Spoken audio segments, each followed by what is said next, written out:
buy QuickSwap on Binance app. Hello guys, in today's video I'm gonna show you how to buy the QuickSwap crypto on Binance app in easy fast way. So first thing we do is we go to Binance app. As you can see, this is the icon of the app and click on it.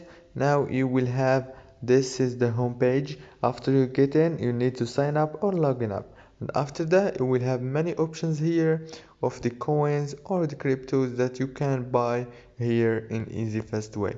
So if you want to buy the quick swap, you have just to click here on this yellow option down below and click buy.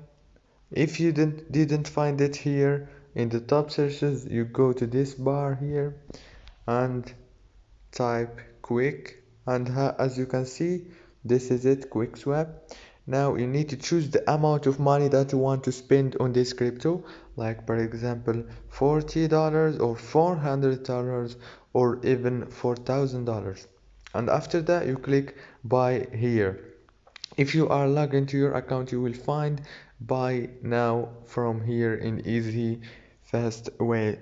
And that's it for today's video guys. If this video was helpful, please don't forget to like and subscribe.